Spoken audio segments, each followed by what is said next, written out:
Hello and welcome. I'm Asuma Katauka and you are watching NewsX World. Let's take a look at the headlines of this hour. As the SCO Summit is set to begin, Chinese President Xi Jinping welcomes leaders from the participating countries at the summit reception.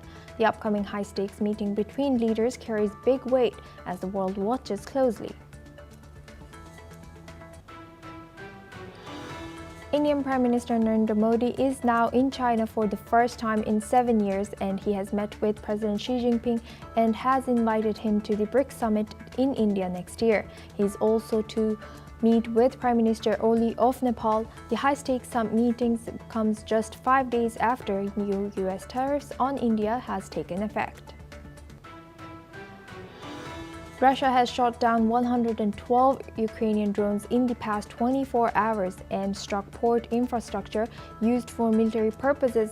The Defense Ministry has said that the escalation marks one of the largest reported daily drone attacks in the conflict between Moscow and Kyiv.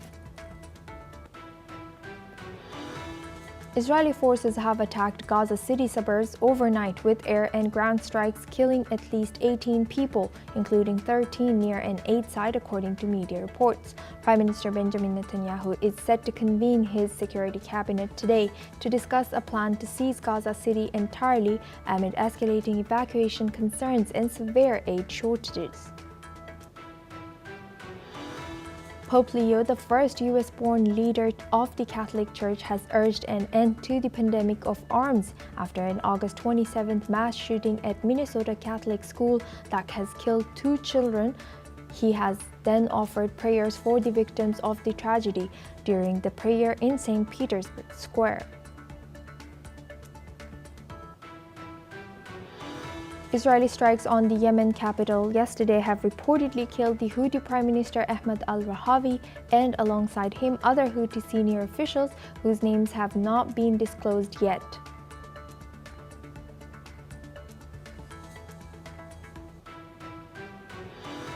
Indonesian President Prabowo Subianto has said that political parties have agreed to strip lawmakers of several perks and privileges. After mass protests, the move comes amid widespread unrest over pay and housing allowances that has left at least 5 people dead across Indonesia. Thousands of Australians have marched in state capitals and regional centres today demanding an end to mass immigration. The centre-left government strongly condemned the rallies, saying they were linked to neo-Nazis and aimed to spread hate. Then a counter-protest was held in Sydney against what demonstrators called a far-right agenda.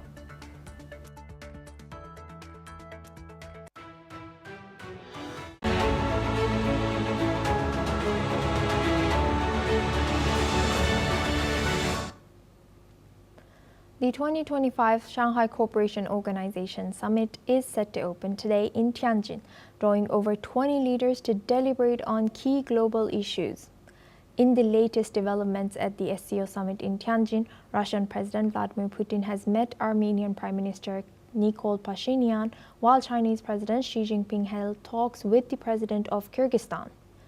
India's Prime Minister Narendra Modi has described his meeting with Vietnam's Prime Minister Pham Minh Chinh as very productive, emphasizing India's interest in deepening cooperation in defense, trade, and green energy.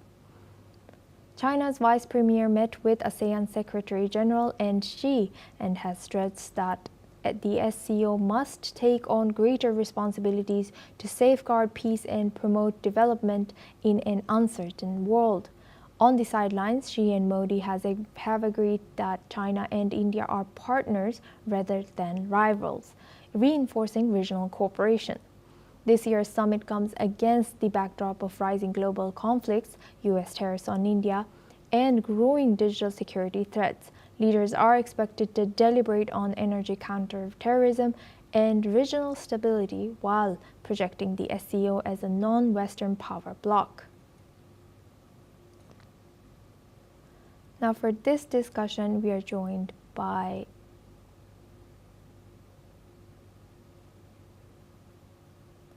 guest retired Major General Sanjay Meston. He's a defense and geopolitical expert, joins us live from New Delhi. And also Scott Faulkner, he's an head of Eagle Enterprises, a security firm from Washington, D.C. And we have Muhammad Osman, he's an international relations specialist, joins us live from Cairo. Thank you very much for everybody to joining us today from across the world. Now I would like to go to Major General first. Now with India emphasizing strategic autonomy amid rising US tariffs, so how does it balance ties with both China and the West through platforms like the SCO? Yeah, very important issue you have raised. How does India balance its ties with the West and important platforms like SCO and BRICS?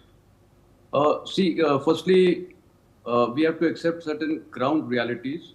The ground realities is China is one of our most important neighbors. And of course, we have a very nuisance neighbor in a vicinity on the west, that is Pakistan. And we have got other neighboring countries with whom we generally have got good relations, and sometimes it is blow hot and blow cold. But by and large, we are managing relations very, very well. Now, in case of China and Pakistan, they have been all-weather allies, and we are aware that during Operation Sindoor, China has supported them. Number two, the CPEC corridor is, of course, passing through Pakistan. And whenever India has raised the issue of, designating these terrorists of Jaish-e-Mohammed, all these terrorist groups as global terrorists in the UN Security Council, obviously this is vetoed by China. And another important factor with China is, of course, the unresolved borders with China and India. So these are very, very contentious issues. And I think this is where the whole balancing act of India has to be, that we have to maintain, considering our strategic autonomy, good relations with everyone. And today, India is that nation. We are in communication with Israel. We are in touch with Zelensky. Basically, Ukraine, we are in touch with Russia, we are in touch with China, and we are in touch with America. However, of late, President Trump, because he has now thought of Asim Munir as his partner, and especially after the massacre of, the Pahalgam attack and Op Sindoor, he had called him and hosted him for a meal, and which I think does not augur well for a nation like United States. Firstly, in protocol-wise, it does not befit.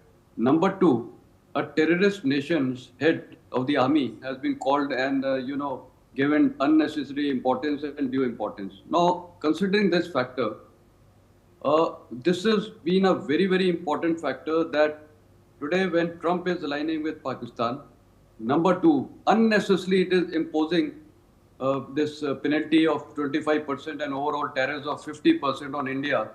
He is equating us to Brazil, where again he has imposed 50% tariffs. And in the entire neighborhood, imagine a country, Pakistan, is just 19%. And most of the countries, whether it is Vietnam, Bangladesh, etc., it is generally 19%. Including China, who is the largest importer of US oil, the Russian oil. Again, the tariffs are very less in comparison to India. So therefore, what does this reflect? This reflects, I think President Trump wants us that we should now start aligning or move towards the camp of the SCO or the BRIC, which is not in the interest of, I would not use the word United States, because United States has a better policy. Unfortunately, they have a leader, President Trump, who is not even hearing of his aides or anyone, and he just wants to do what he feels is right.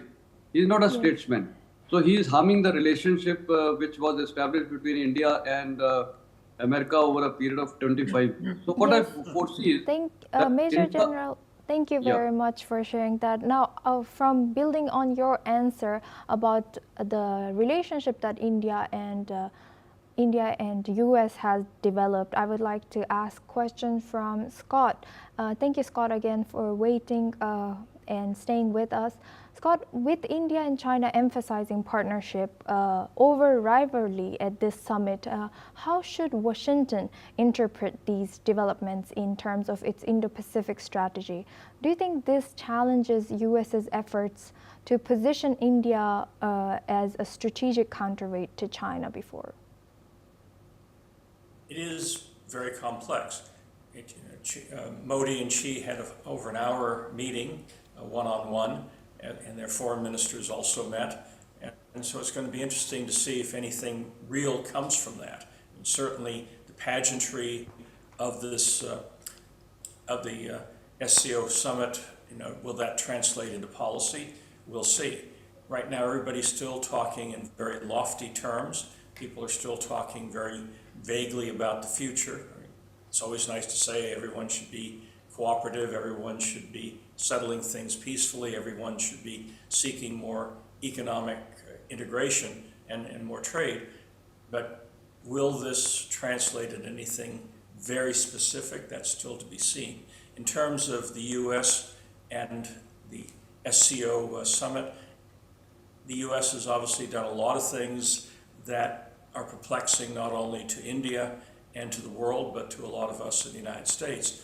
India and the United States have had a warm relationship. Certainly personally, Modi and Trump have had very warm relations going back to his first term, and yet we're seeing this singling out almost of India for these very damaging tariffs.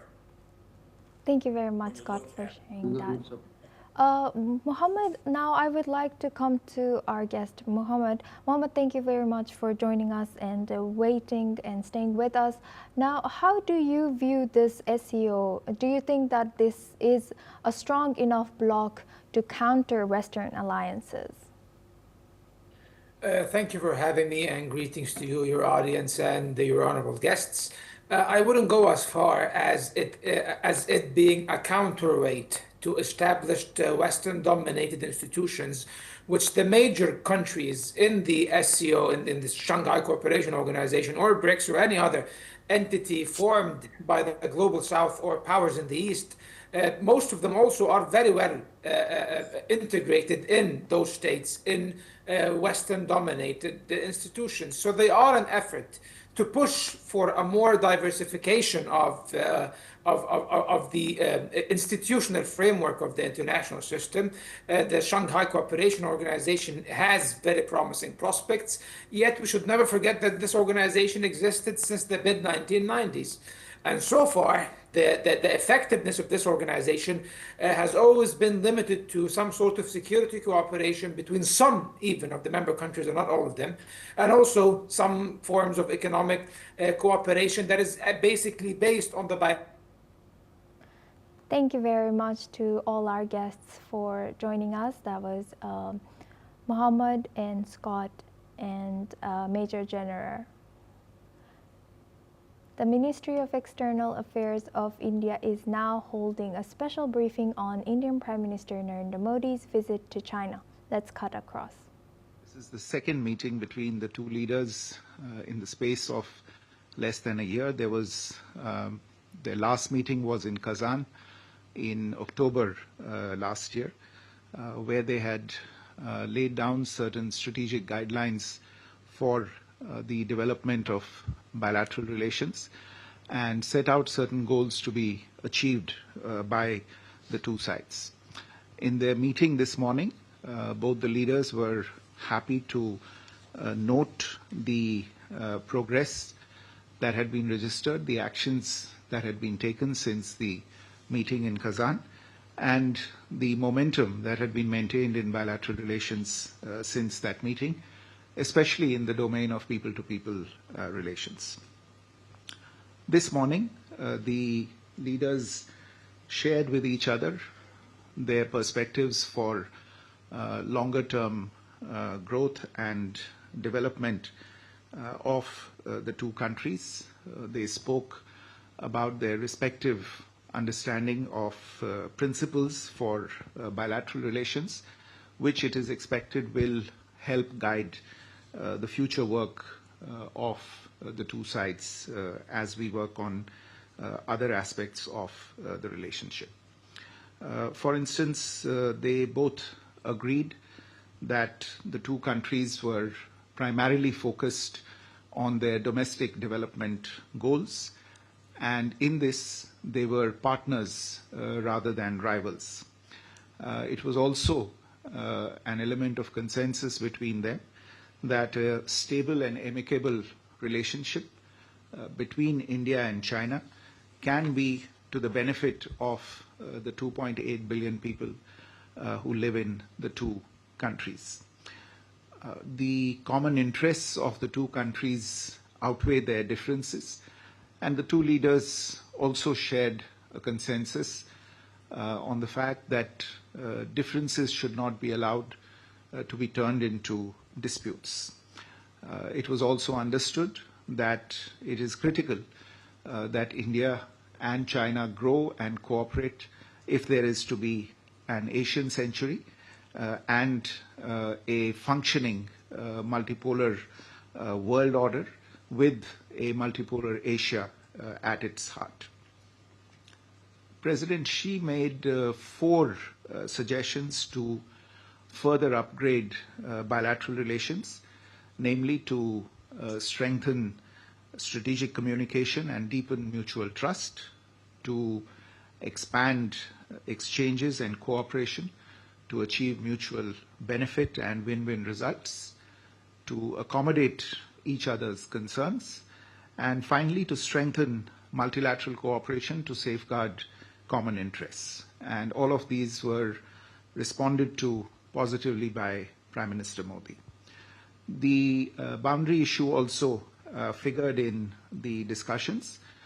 Both leaders took note of the successful disengagement last year and the maintenance of peace and tranquility in the border regions since then.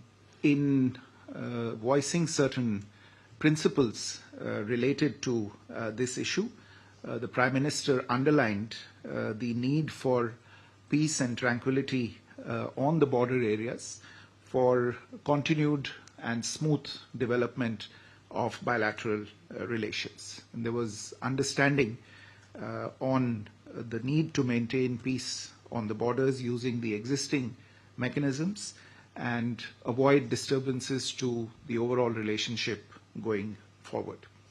At this point, I want to highlight the or draw your attention to the outcomes of the 24th round of talks between the special representatives of India and China on the boundary question, which was held in New Delhi less than 2 weeks ago. In their meeting today, both the leaders positively appraised these outcomes and decisions from that round of talks. They encouraged the efforts of the SRs and agreed to accelerate the implementation of the outcomes and the understandings that had been reached between the SRs. They also expressed a commitment to a fair, reasonable and mutually acceptable resolution of the boundary question, proceeding from the political perspective of their overall bilateral relations and in the long-term interests of the two peoples. Amongst other issues, the two leaders also exchanged views on ways to increase and balance bilateral trade, strengthen people-to-people ties, cooperate on trans-border rivers, and jointly fight terrorism. There was a desire to make additional progress on all of these issues on the basis of mutual respect, mutual interests, and mutual sensitivity. In particular, on economic and trade relations, there was recognition of the role that the Indian and the Chinese economies can play in stabilizing world trade. Both leaders underlined the need once again to proceed from a political and strategic direction to reduce their bilateral trade deficit, facilitate bilateral trade and investment ties in both directions, and increase policy transparency and predictability. There was also a discussion on regional and global issues and challenges, including with regard to multilateral platforms. Prime Minister expressed support for China's ongoing presidency of the SCO and the summit in Tianjin. He also invited President Xi to the BRICS summit that India will be hosting in 2026. President Xi thanked Prime Minister for the invitation and offered China's full support to India's BRICS presidency. In addition, following this meeting, Prime Minister had a separate meeting with His Excellency Mr. Tai Chi, who's a member of the Standing Committee of the Politburo of the Communist Party of China. As you are probably aware, Mr. Tai also holds several important positions in the party. There was originally a proposal from the Chinese side for Mr. Tai to host a banquet for the Prime Minister on behalf of President Xi Jinping. This was meant as a special gesture to show the importance attached by China to the visit of the Prime Minister, which was taking place after a hiatus of nearly 7 years. However, as there was a scheduling conflict, it was decided to have a brief meeting between Prime Minister and Mr. Tai. During the meeting, the Prime Minister shared his overall vision for the India-China relationship with Mr. Tai and sought his involvement and his role to realize the consensus of the two leaders. Mr. Tai, for his part, reiterated the Chinese side's desire to expand bilateral exchanges in various fields to address our respective concerns in economic areas and to further improve relations in line with the consensus that had been reached between the Prime Minister and the President in their meeting earlier in the morning. Slightly earlier this evening, the Prime Minister also had a bilateral meeting with Senior General Min Aung Hlaing, Chairman of the State Security and Peace Commission of Myanmar. The two leaders recalled their earlier meeting on the sidelines of the BIMSTEC summit in Thailand earlier this year and reviewed their current state of bilateral ties. Prime Minister noted that India attaches great importance to its relations with Myanmar under its Neighbourhood First and Act East policies. He underlined the importance of the development partnership between the two countries and sought Senior General Min Aung Hlaing's support for the ongoing connectivity projects between India and Myanmar. There was also a discussion on the security and border issues. Prime Minister welcomed the announcement of elections in Myanmar and stated that dialogue was the only way forward to foster peace and stability in Myanmar. A short while ago in the evening, Prime Minister attended the official reception of the 25th SCO Summit hosted by President Xi Jinping for the visiting leaders. Tomorrow, Prime Minister will be addressing the plenary session of the summit, where he will outline India's approach to fostering regional cooperation under the SCO umbrella. After this engagement, he is scheduled to have a bilateral meeting with President Vladimir Putin of Russia, following which he will depart for India. Let me stop here, and I think we have time for a few questions. Thank you. Okay. So we go from Manish, please. Foreign Secretary Manish Chand, India Rights Network. My question is about, the ballooning trade deficit, which is close to $100 billion. You spoke about having a balanced economic relationship. What concrete measures, steps were unveiled? Was there any pledge by the Chinese side to step up investment in India? And my second question is that was there any progress on de-escalation if the issue were discussed? And what is the way forward from SR talks? Thank you. Sudhir.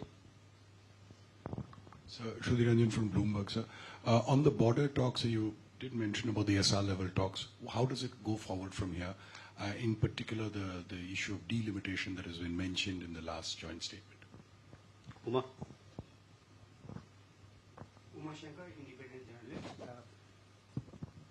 Uma Shankar Singh, independent journalist. मेरा सवाल ये है कि चीन की तरफ से जो बयान जारी किया गया उसमें राष्ट्रपति शी के हवाले से कहा गया है कि उन्होंने प्रधानमंत्री मोदी से ये कहा, और मैं कोट कर रहा हूं, कि हमें सीमावर्ती क्षेत्रों में शांति और सौहार्द बनाए रखने के लिए मिलकर काम करना चाहिए और सीमा मुद्दे को समग्र चीन भारत संबंधों को परिभाषित नहीं करने देना चाहिए। सवाल यह है कि भारत क्या चीन के इस रुख से जो सहमत है, क्योंकि भारत पहले से कहता रहा है कि 2020 अप्रैल के पहले की यथास्थिति जो है वो पहली शर्त है दोनों देशों के बीच संबंधों को सामान्य करने की। सिद्धांत। Hi, sir. Siddhant from Vion. Sir, how much was the discussion on the issue of cross-border terrorism, the terrorism emanating from Pakistan during the bilateral meeting between Prime Minister Modi and President Xi Jinping? And my second question is, Prime Minister mentioned about direct flights as well, announcements. Are we looking at any timetable when in next few months we are looking at direct flights? Megha. So I'm Megha Prasad from ABP. My question is about the conversation that President Zelensky had with Prime Minister Modi yesterday. And he puts out on Twitter and he says that while he was talking to Prime Minister, he's also said that Ukraine reaffirms its readiness for a meeting with the head of Russia. Now, Prime Minister is meeting President Putin tomorrow. Is there some sort of an expectation from Ukraine that India would mediate? If yes,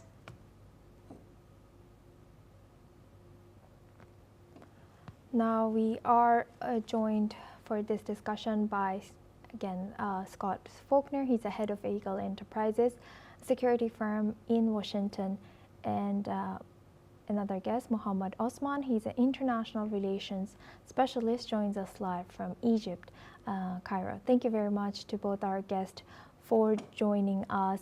Looking at the press conference that was just taken on live right now, what do you think that, first I would like to go back to Mohammed for this question. What do you think that India and China can do to decrease the trade deficit between India and China?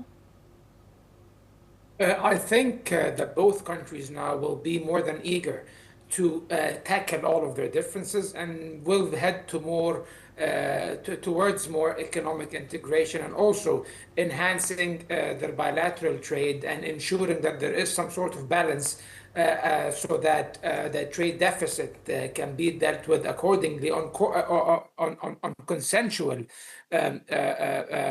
standards, of course, between both Beijing and New Delhi. And I think that the United States, with its very harsh trade policy that it has been pursuing since the return of the Trump administration back in January, it is prompting many major powers in the global south right now to reconsider their partnerships with the United States. And here, of course, I'm speaking about India, which is a major power who did have a very strong relationship with the United States. However, now they are being pushed aside by the US with these very arbitrary tariffs that are being imposed on India, and even attempts to interfere with India's sovereign rights by trying to pressure India to stop purchasing Russian oil, for example, and Russian cheap energy. So now this is pushing China and India to some sort of reconciliation at the moment. They are repositioning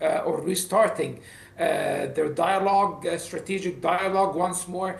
Flights have been resumed between both countries. The visit of Prime Minister Narendra Modi itself to China, to Tianjin, and his attendance of the SCO conference is in itself historic. This is the first visit by an Indian head of government to China in about 6 or 7 years. So, of course, all of these remarkable developments do signify that India and China are heading towards some sort of decreasing all standing tensions between them and attempting to vitalize avenues of cooperation like the Shanghai Cooperation Organization and maybe even the BRICS and other entities in countering US influence and Western influence one way or the other, because what the Trump administration is doing is eroding any bridges of confidence between the United States and the global South in many respects. Thank you very much, Mohammed, for joining us and sharing that insight. And Thank you very much, Scott, for joining us as well and waiting patiently with us. Now, well, this is all we have time for. We will continue this special coverage on the SCO Summit. Thank you very much. Stay tuned.